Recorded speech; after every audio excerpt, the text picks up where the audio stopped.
Buenos días, hermanos y hermanas. Dios les bendiga.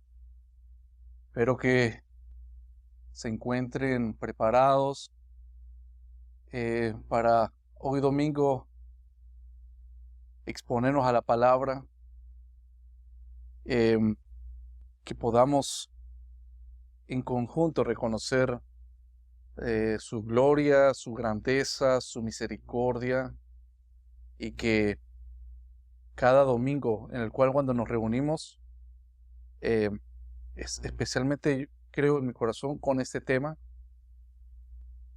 podamos nosotros al mismo tiempo de ser exhortados, porque la palabra nos exhorta por nuestra condición y nuestras debilidades en el pecado, pero también encontrar que esta sección hay esperanza, y yo creo que en lo cual se desglosa, como van a ir viendo en el mensaje, es ver la esperanza y el regocijo de un creyente genuino, a pesar de lo que vamos hoy a indagar y estudiar. Para mí, lo que les voy a decir ahorita, pues me tumba la introducción que tenía establecido que iba a hacer, ya que el mensaje de hoy como es la continuación de esta dualidad del debate que hay interno en el creyente.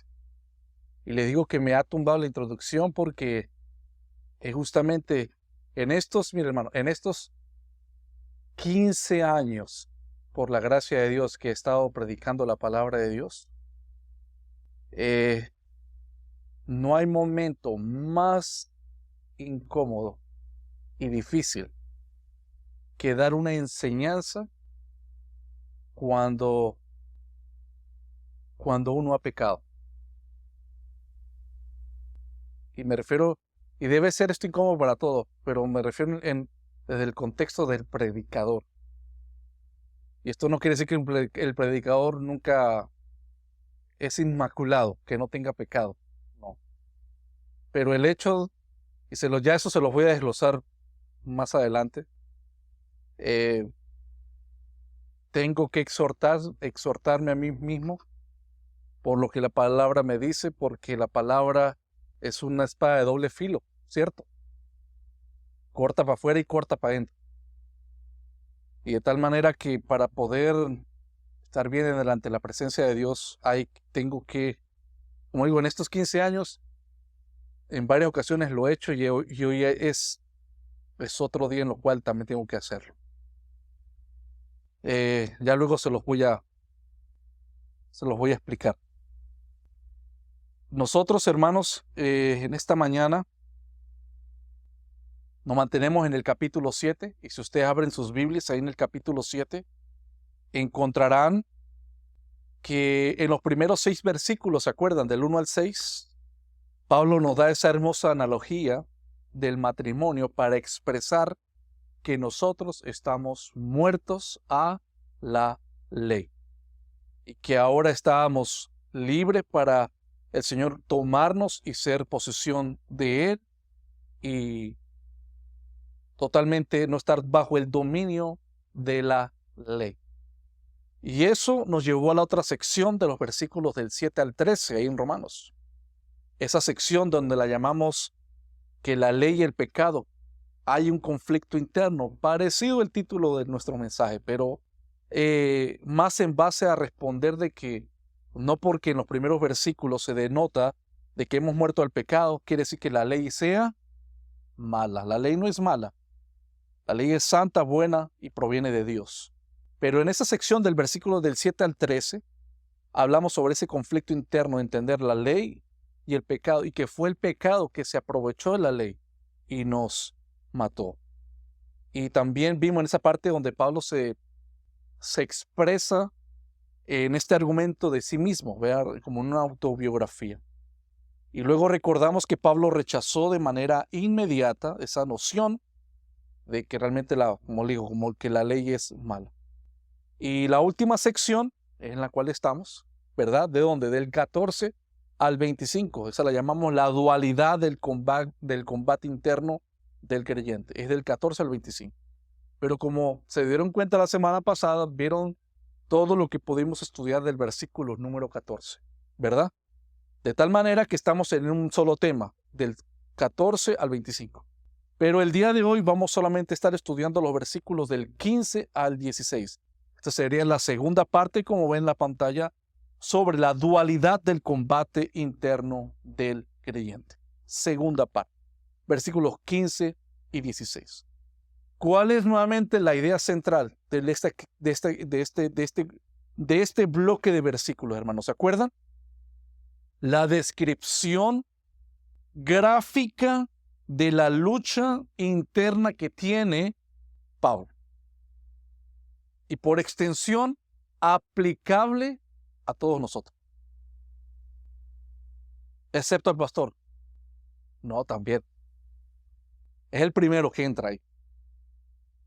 Y ese conflicto hay entre la existencia entre lo bueno y la incapacidad de poder cumplirlo. Y eso crea una tensión, ¿se acuerdan? Entonces Pablo habla de esa tensión que hay entre la ley de Dios, que es buena, y la ley del pecado que opera en mí, y es mal. Y aunque yo deseo hacer lo correcto, dice Pablo en esta sección, del 14 hasta el 25, aunque yo deseo hacer lo bueno, encuentro que al final termino haciendo lo malo. Entonces esta sección destaca eso, ¿se acuerdan? De la semana pasada. Hoy proseguimos con la segunda parte y solamente vamos entonces a denotar y vamos a abrir nuestras Biblias en Romanos y vamos a leer, por favor, todos en conjunto, ahí en Romanos capítulo número 7, y vamos a leer los versículos 15 y 16. Amén. Romanos 7, versículos 15 y 16.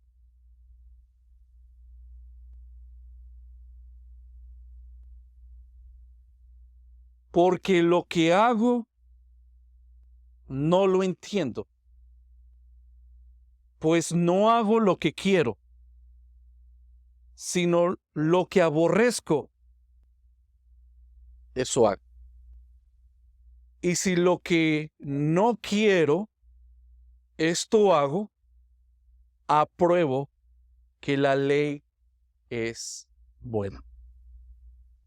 Señor, en esta mañana, tú que eres nuestro pastor, nos has dado de tu Santo Espíritu, nos exhortes, nos confortes, que nos podamos examinar y podamos también entender que no soy el único que padezco de esta tensión entre el deseo y la acción. El deseo del creyente genuino, es agradarte. Pero la acción, la obra, lo que veo en mis manos, en mi cabeza, en mis ojos, en mi lengua, es todo lo contrario. Y esto crea este conflicto, esta tensión tan fuerte que solamente los creyentes experimentan esta realidad. Pero al mismo tiempo, hoy vamos a ver en esos textos el reflejo de lo que realmente es un creyente genuino. Que podamos en conjuntos estudiar tu palabra, porque Señor, todo lo que tú permites en nuestras vidas y lo malo que hacemos nosotros voluntariamente, somos responsables, tú lo usas para que podamos seguir mirando a ser dependientes de ti y que la obra en nosotros todavía no ha terminado y que debemos de cuidarnos de todo pensamiento, de todo sentimiento, de todo impaciencia, enojo, para que podamos cada día mostrar tu carácter. Ayúdanos, Señor, en esta mañana. Pongamos mucha atención en lo que hoy vamos a examinar de estos dos versículos. Ayúdanos, Señor. Te lo pedimos en el nombre de Jesús. Amén.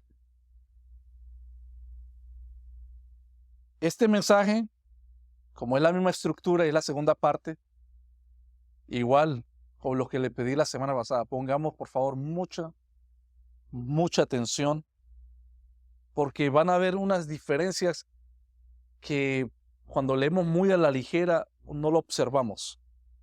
Y es donde se marca esa pauta tan importante y distinta entre un impío y un creyente. ¿Ok? Vamos a leer el versículo 14 del texto pasado. No lo vamos lógicamente a estudiar, pero ya lo hicimos. Pero es solamente para entrar en la línea de contexto. Porque sabemos que la ley es o buena, mas yo soy carnal, o sea, malo, y vendido al pecado. Versículo 15. Porque lo que hago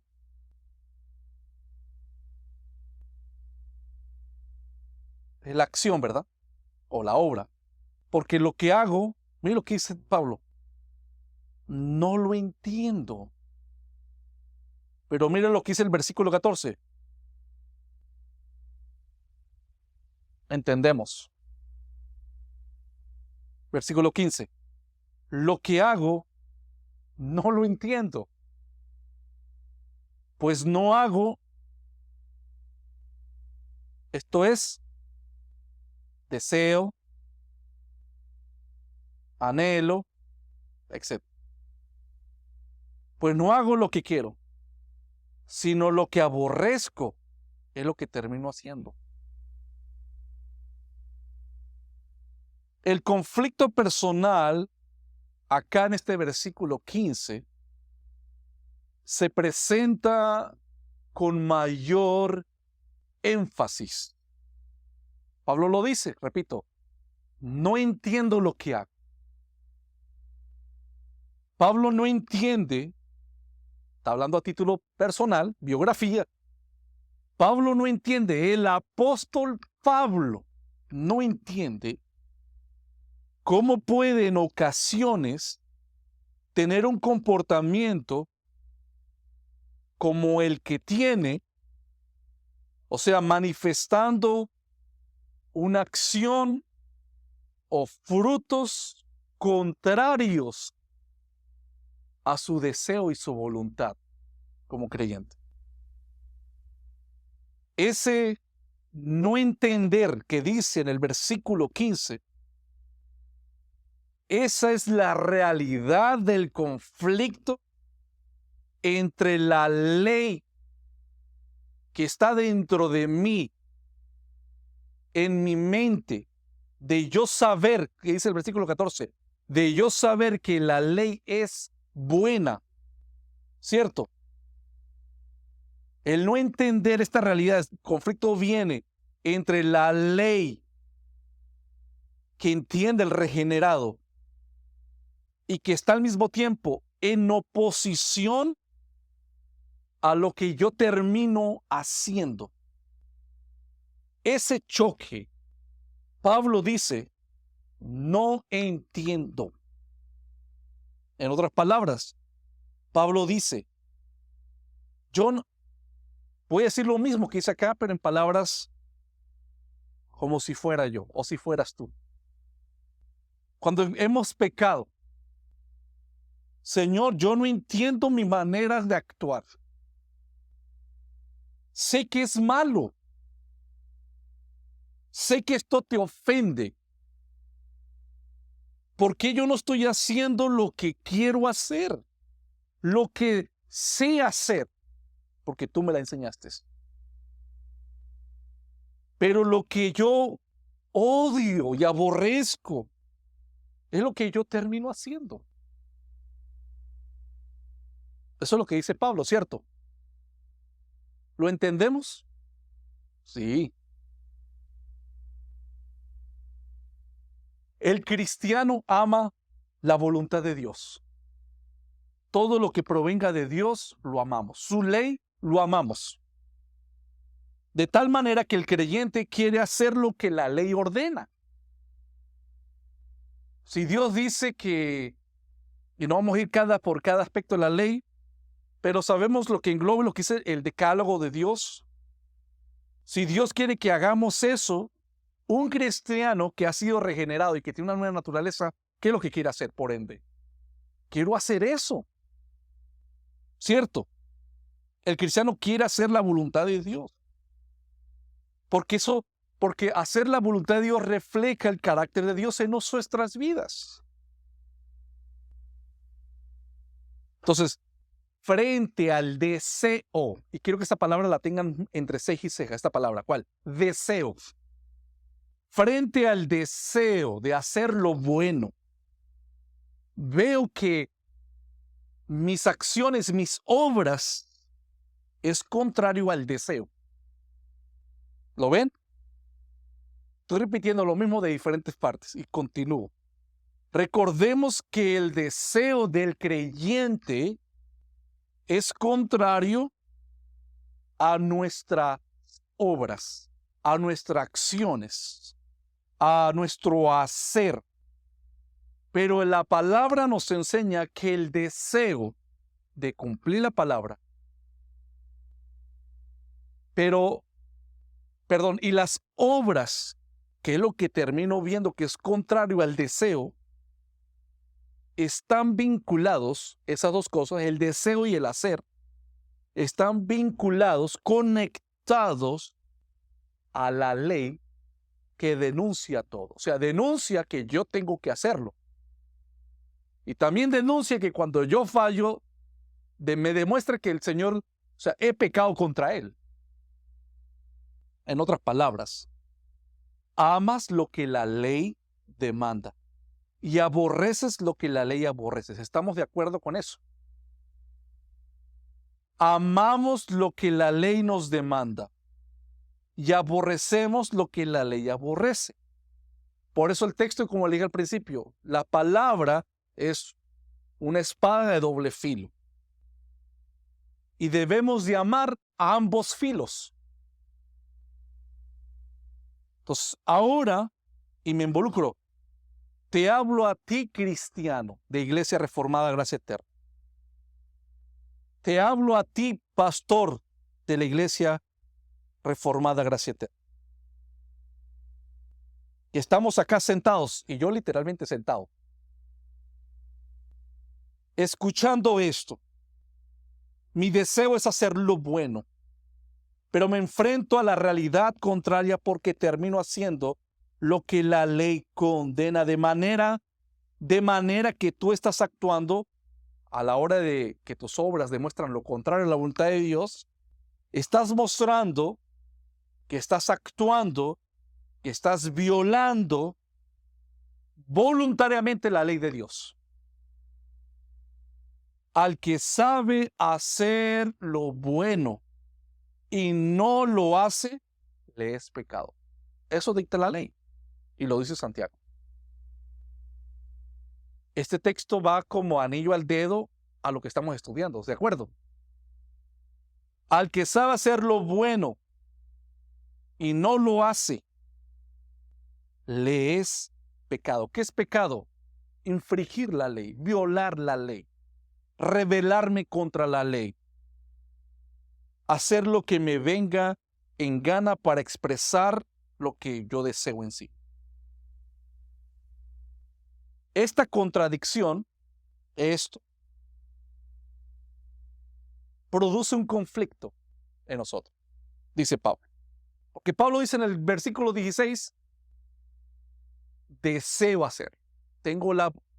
Acá tengo la fuerza en mi corazón y mi mente de decir, yo sé lo que debo de hacer, pero termino haciendo lo contrario. Y eso, dice Pablo, no lo entiendo. A eso me refiero, esta contradicción, o mejor dicho, este conflicto, esto desorienta a Pablo. Esto me desorienta a mí y esto te desorienta a ti.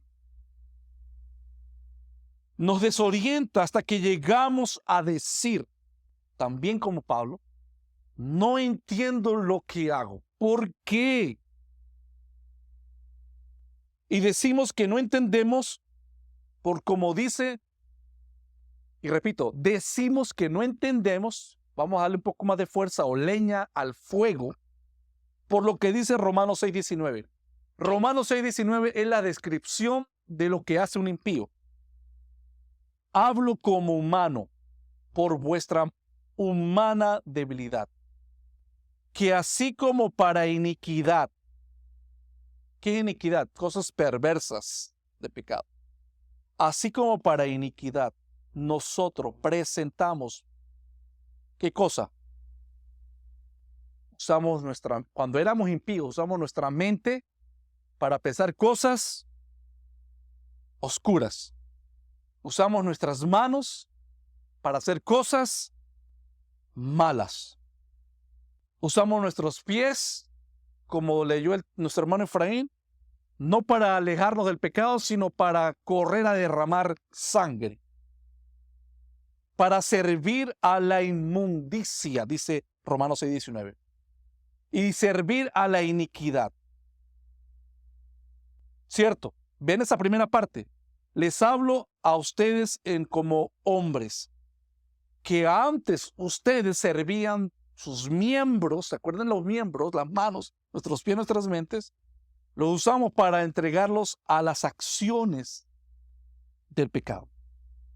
Pero luego acá viene el contraste. Así ahora, que está hablando ahora en esta segunda sección a gente que han creído, a regenerados, ahora para santificación, presentar esos mismos miembros que antes los usamos para otras cosas, ahora es para servir, ese verbo, esa acción, para usarlos, ¿para qué? Para la justicia de Dios. Esta es la leña al fuego. Y esto es lo que no entendía Pablo, que al final se entiende, pero en el momento de la escritura, en el contexto sistemático de ese orden, no lo entiende como nosotros. Es porque si somos creyentes genuinos, ¿verdad? Y pecamos, voluntariamente pecamos, lo primero que se nos viene a la mente es, me estoy comportando como un impío. Entonces no soy creyente. Me estoy engañando. No soy salvo entonces. Eso es lo que no entendemos. Eso es lo que Pablo dice en el versículo 16. No entiendo. Porque entonces el perfil es, y valga la redundancia, me estoy perfilando a como un impío. ¿Cierto? Romanos 6:19 es un texto que nos muestra lo que antes, sin haber conocido de Cristo, hacíamos todos los días. Usábamos nuestros miembros, como le dije, para pecar. Entonces, cuando Pablo dice que lo que hago no lo entiendo, es porque pareciera que la conclusión es que seguimos siendo impíos. Sin embargo, atención a esto. Cuando un creyente, al ser libre de pecado, salvado, justificado, muerto a la ley realmente, muerto, ahora soy vivo para Cristo, un cristiano a la hora de ser liberado, cambia con lo que dice acá este texto. Y miren lo que dice, atención, versículo 6:22. Mucha atención. Mas ahora habéis sido libertados. Eso ya lo hemos estudiado, qué significa libertados. Y somos hechos siervos de Dios, esclavos de Dios. Tenéis por vuestro fruto, o sea, la diferencia ahora que dice que a lo que Dios liberta es que Dios le da un fruto de la santificación y como fin la vida eterna. Un creyente genuino encuentra una desorientación porque recuerden, su actuar y su obrar es contrario a su deseo íntimo. La diferencia entre el creyente y el impío, aunque pareciera casi igual porque terminamos haciendo en nuestra habilidad lo mismo, la diferencia es el deseo. Repito, la diferencia es el deseo. Cuando éramos impíos, y dice el texto, ¿de acuerdo? Romanos 6:19. Hacíamos lo que hacíamos, presentábamos nuestros miembros para pecar. Nuestro deseo como impíos estaba paralelo a nuestras obras. Mi corazón quería emborracharse, terminaba yo haciéndolo. ¿Entienden esa parte, hermanos? Cuando era impío es cuando yo deseaba emborracharme, yo terminaba haciéndolo. O sea, mi corazón, mi deseo del corazón está alineado a mis obras. La diferencia con el regenerado es que ahora cuando nace y es libertado del pecado, el deseo del cristiano cambia. Aunque las obras, que está nuestro dilema, no siempre hacemos o no siempre terminamos haciendo lo que debemos de hacer. Entonces, por eso es que cuando éramos impíos y hacíamos lo que hacíamos, y siempre repito esto porque es lo que yo hacía, me emborrachaba, disfrutaba con mis amigos, al otro día me paraba, me sentía mal, pero por la resaca, no porque había ofendido a Dios. En eso no estaba en mi mente. Yo decía, no vuelvo a tomar jamás. Y en la noche estaba volviéndolo a hacer. Entonces, en el impío no hay este debate entre el deseo y lo que termina haciendo, sino que están unidos y van fresquitos haciendo lo mismo. El regenerado, Dios cambia su naturaleza y entonces la voluntad cambia. El deseo cambia del creyente. Ahora su deseo, su voluntad, su anhelo es... Pero el conflicto cristiano es, como estamos en un cuerpo pecaminoso, el cuerpo termina siendo, en muchas ocasiones, y caemos en un pecado. Cuando caemos en pecado, entonces naturalmente, entendiendo esto, entras en un conflicto. Porque tu deseo te dice una cosa, pero lo que tú terminas viendo, tu propia obra de arte, dice, te avergüenza. Pablo dice, eso es lo que no entendemos. ¿Estamos de acuerdo? ¿Estamos claros ahí? Acá, hermanos, es importante explicarles cuando digo que un creyente genuino encuentra una desorientación porque su actuar o su obrar es contrario a su deseo. Esa es la diferencia de un creyente. Interesantemente, el verbo en griego que se utiliza acá en el versículo 15 para referirse a no entender, también denota no aceptar.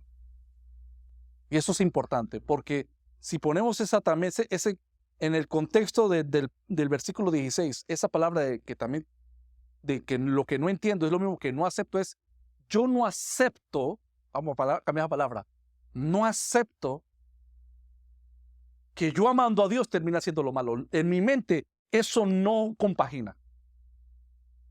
Y esto nos estresa, esto nos desvela, esto nos hace sentir hipócritas. ¿Por qué? Porque no aceptas que tu deseo no va de acuerdo a la acción.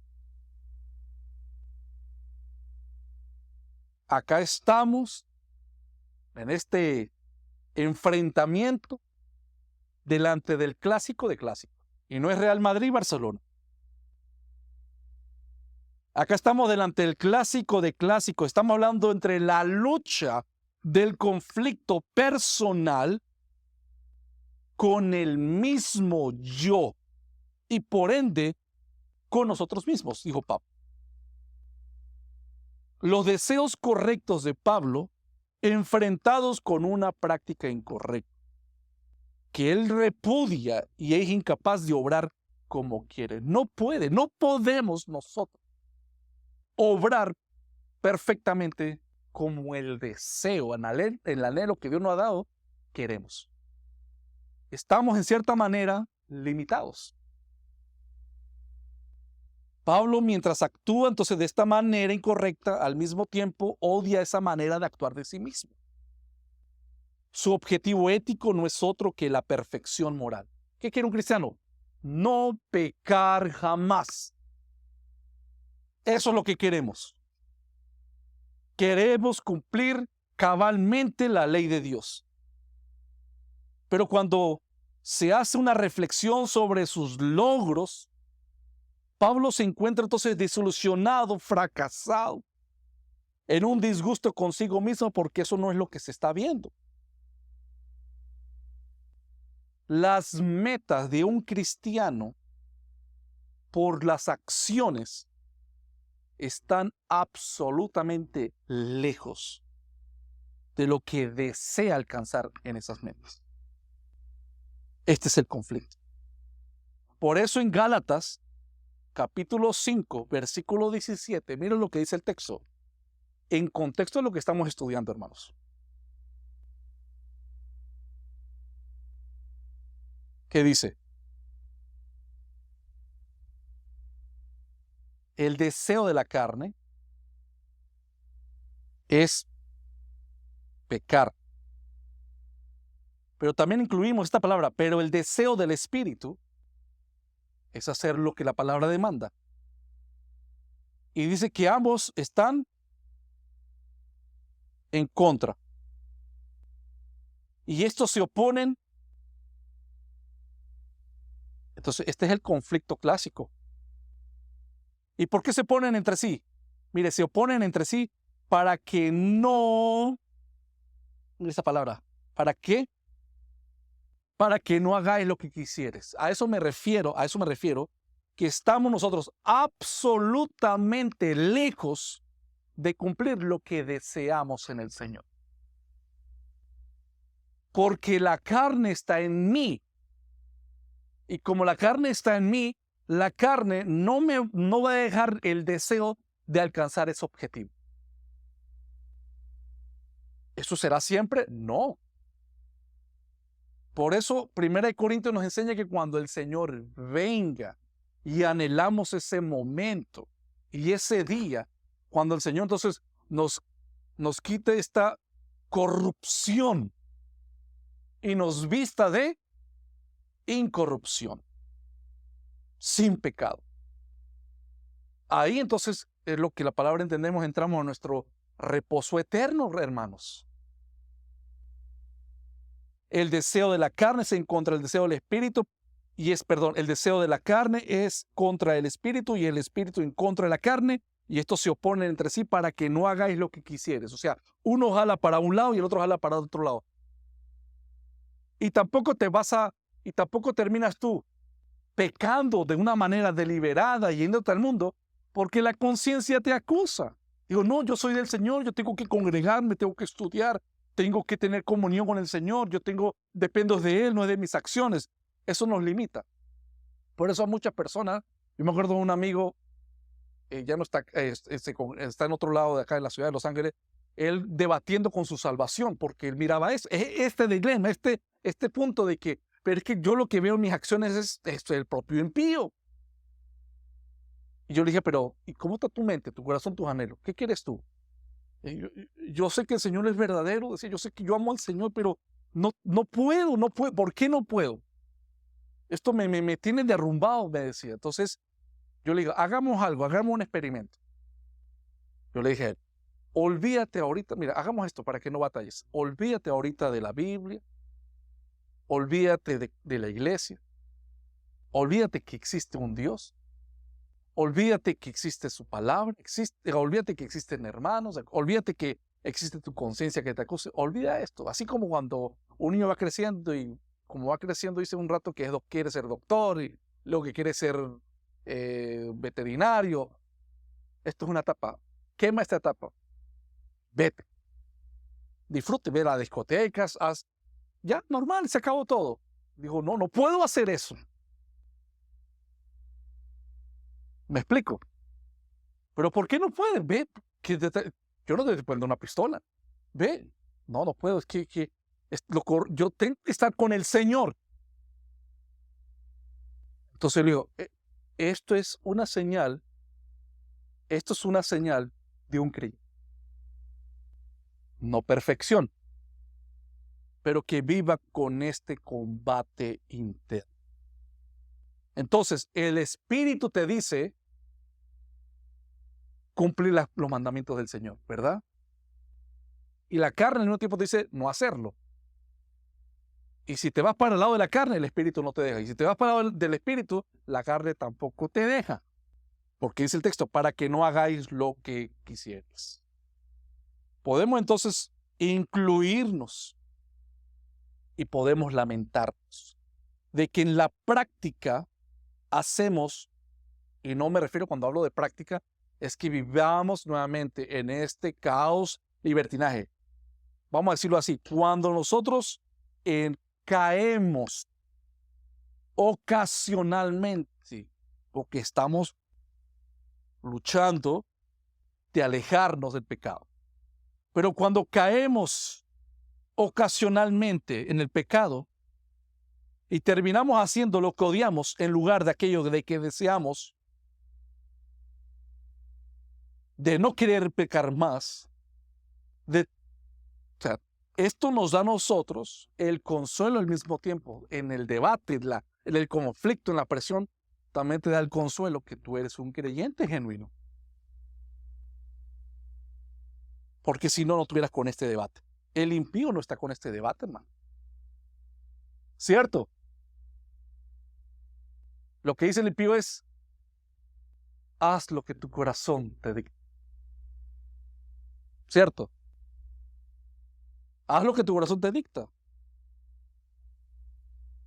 El cristiano no, el cristiano dice, no hacemos lo que el corazón dicta, sino que el corazón también lo agarramos y lo sujetamos, lo encadenamos sujeto a la palabra de Dios. Porque mi corazón no me va a dictar que eso es lo que me hizo antes, eso me llevó por hacer cosas malas y perversas. El creyente regenerado no quiere pecar más, pero termina pecando. Luego dice, y leamos el versículo 16. Y si lo que no quiero, esto hago, ¿a qué se está refiriendo ahí? Que termino haciendo que el pecado. Y si lo que no quiero, esto hago, luego dice, apruebo que la ley es buena. ¿Qué se refiere Pablo cuando dice en qué sentido lo aprueba? Bueno, mientras que el hombre no regenerado se opone, atención, el hombre ahora no regenerado, impío, hombre natural, se opone a la ley, ¿cierto? Se aparta de la ley. Y eso no es todo, aborrece la ley. Eso es el impío. Repito, el impío, ¿qué hace? El impío se opone a la ley o ignora la ley, se aparta de la ley, aborrece la ley, porque la ley proviene de Dios. Y no hay nadie de hombre natural que busque voluntariamente a Dios. Entonces, el cristiano aprueba la ley. ¿En qué sentido? Acá seguimos. El creyente, por otro lado, no se opone a la ley. El creyente no ignora la ley. El creyente no se aparta de la ley. El creyente ama la ley. ¿Qué hace el impío? Se opone, se aparta y aborrece. ¿Qué hace el creyente? No se opone, no se aparte, al contrario, corre a la ley. Aunque la ley mismo le dice, cuando pecas, yo corro a la ley, porque la ley es santa, justa y buena. porque expresa el carácter de Dios. Y es porque por medio de la ley que nos enseña, ya siendo regenerados, a esforzarnos en la santificación para tener un comportamiento ético. Cuando el creyente reconoce que lo que hace en ocasiones no es bueno, está probando la calidad espiritual. Cuando falla, está probando que el oficio o la función de la ley es buena. ¿Cuál es el oficio? Bueno, que la ley, así también como nos dice que refleja el carácter, la ley también denuncia el mal. Entonces, cada vez que pecamos, aprobamos la ley en decirnos a nosotros para que no se nos vaya la cabeza de querernos super espirituales o super santos, sino que siempre estemos humildes y humillados y dependientes de la gracia de Dios. Cuando apruebo que la ley es buena, en cierta medida hay un punto de coincidencia entre las demandas de la ley, porque las demandas de la ley provienen de Dios, y para obrar conforme a su voluntad. Y la acusación que hace la ley, cuando dice que no hago lo que quiero, termino y apruebo la ley. ¿En qué sentido? Me doy cuenta. Tú te das cuenta cuando tú violas la ley. Entonces, cada vez que tú te das cuenta que violas la ley, estás aprobando que la ley es buena. O sea, te demuestra que, en un lado, que tú tienes un anhelo de querer la ley, y por otro lado, demuestra que sabes que no la puedes cumplir. Y te hace dar cuenta, realmente me estoy dando cuenta que yo aborrezco la ley, que yo odio la ley. Si tú puedes percibir claramente ese combate interno que hay entre el espíritu y la carne, entonces esto es evidencia de mi verdadera condición como un creyente genuino. Y es totalmente contrario al hombre natural, porque el impío, para justificar sus acciones pecaminosas, ¿qué hacen? Ignoran. ¿Por qué la gente ignora incluso la existencia de Dios? Ignoran la palabra. ¿Por qué? Porque quieren a un Dios conforme en cuanto a su propio intelecto, que se acomode al recuerdo de mis debilidades. Y dice, no quiero el Dios de la Biblia, porque el Dios de la Biblia es muy fuerte. O sea, me da mucho en la llaga donde yo estoy totalmente cómodo en mis acciones. El creyente acepta la ley como buena y se entiende que la muerte es el pago que merece el pecado. Otro punto, cuando yo me acuerdo que yo estaba recién convertido y leí la primera vez en Romanos esa expresión de Pablo cuando habla con referente a sus hermanos ciudadanos israelitas. Y le dice, nos expresa la palabra, yo quisiera ser anatema, o sea, maldito, que Dios me mandara a las profundidades del infierno. Es lo que dijo Pablo. Que Dios me mandara a las profundidades del infierno, porque él sabía por qué lo decía, pero que pueda salvar a algunos de mis hermanos. Cuando yo leí eso la primera vez, yo lo leí y dije, yo no diría lo que dijo Pablo. Yo sí quiero, yo quiero estar en el cielo. No sé si le has pasado esa expresión, a mí al menos me pasó. Decir eso como Pablo, o sea, Señor, ¿sabe qué? Mándame a mí, pero salva a tantos venezolanos que no conocen del Señor. Con ese contexto. Yo dije, la primera vez que leí, no, yo no sería capaz de decir eso. Yo ya tengo mi ticket de entrada y a mí este ticket nadie me lo quita. El que piensa que mereces el cielo es señal de un impío. ¿Sí?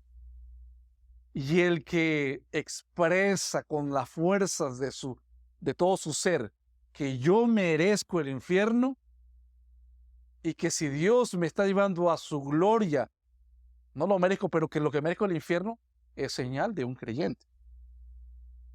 Pero yo eso lo entendí con los años ya sé por qué Pablo está diciendo, Él sabe, como digo, yo soy el abortivo, yo no merezco estar en el infierno. Lo dice por la convicción que tenía de lo que aprobando, como es el texto del versículo 16, porque aprobaba que la ley era buena. Así como habla lo bueno de Dios en cuanto a su carácter, también expresa lo que Dios aborrece. Y quiero ilustrarle, para terminar, esta anécdota que dice Sproul sobre el tema del versículo del texto de la parábola del llanto y crujir. Y se los puse por escrito, porque es un poquito, no es muy largo, pero quiero que lo mediten también. Vean. Dice esta cita de Sproul.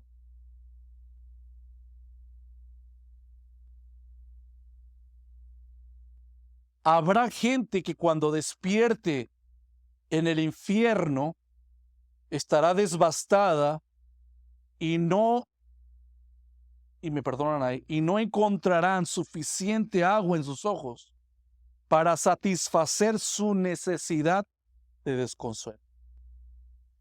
Pero también habrá otro grupo que no estará llorando, estarán crujiendo los dientes, dice Sproul, que es una metáfora bíblica, que se refiere a que hay muchos en el infierno que estarán con furia porque creen que no merecen estar ahí.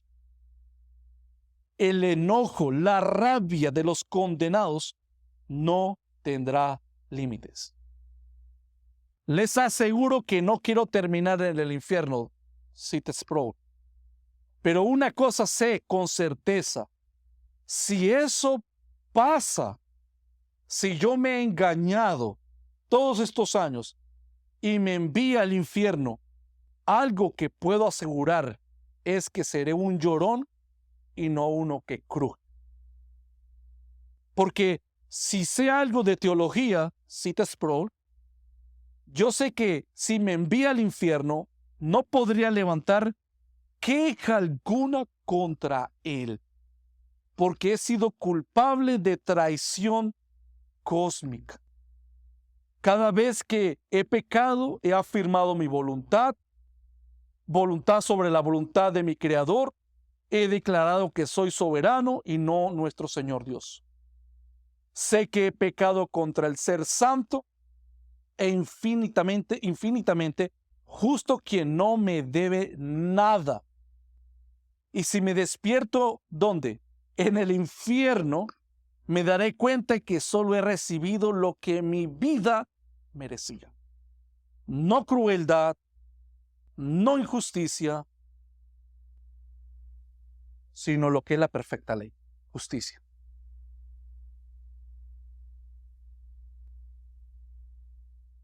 En el corazón del creyente no hay oposición, hermanos, para la demanda de la ley cuando la quebrantamos. Reconocemos, creo que hoy y en nuestras oraciones, Señor, merecemos el infierno, estar en la paila donde más tenga fuego, porque he pecado contra Él, como dijo Sproul. No nos oponemos a eso. Si te opones, cuidado. Te crees bueno, entonces, estás poniendo sobre la voluntad de Dios. En el corazón del creyente no hay oposición alguna a la demanda de la ley. Cuando, con ese tema en el cual yo estaba haciéndolo ayer, y por ratos comento que como me canso de estar sentado, estaba con la laptop, la computadora, y por rato estaba sentado y por rato me ponía boca abajo y así buscando cómo meditar y armar el mensaje de hoy. Y ya venía un momento afectado por este conflicto. Llegamos ahorita en el carro en la mañana y le digo a María Fernanda qué hace en el carro porque Maule se va a bajar para abrir la puerta acá y lo típico de un hijo, de repente llegamos y lo primero que hace es que también abre la puerta. Y me molesté. Y no solamente me molesté, levanté mi voz. Me enfurecí de tal manera, hermanos. Mi mamá es testigo. Que lo único que hice fue en el momento agarrar mis manos y Señor, ¿por qué lo hice? ¿Por qué hoy? Hoy que es el día tuyo, Señor. Hoy que es el día en el cual debo de venir para glorificar tu nombre y exaltarte. Señor, perdóname, así yo no puedo predicar así. Tuve un punto de decir, hermanos, no puedo predicar así. Pero al mismo tiempo, que quiero que el Señor, dando la conciencia con esta realidad, llega a mi mente, después de la culpabilidad, llega un pensamiento y dice, esto te entra perfecto en tu conclusión. Y es fuerte, hermano, cuando una persona está predicando y que la conciencia te diga, epa. Entonces, las ocasiones que me ha tocado hacer esto, al menos acá allá en Estados Unidos es la primera vez. En Venezuela me tocó varias veces hacerlo, exhortarme a mí mismo. Decirle, hermano, sí, piqué estando en el carro. Y decía, sí, Señor, ese no es mi deseo, ese no es mi deseo, ese no es mi deseo. Pero termina haciendo lo que a ti te ofende, Señor. Señor, fulmíname, cáigame un rayo acá.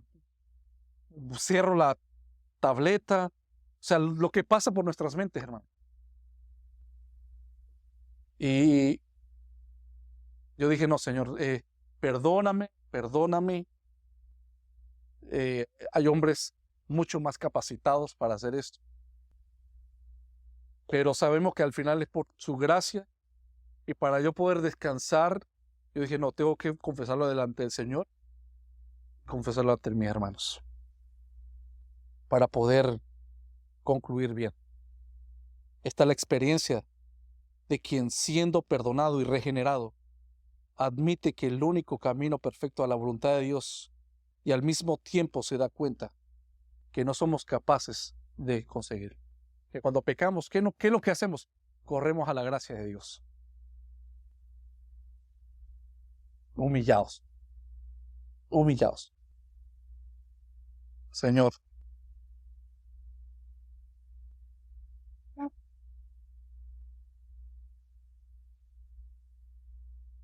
tú eres tan bueno, Señor, y tan bueno y misericordioso, pero no omitimos tu perfecta justicia. Que el pecado, que nuestras acciones no sean ignoradas.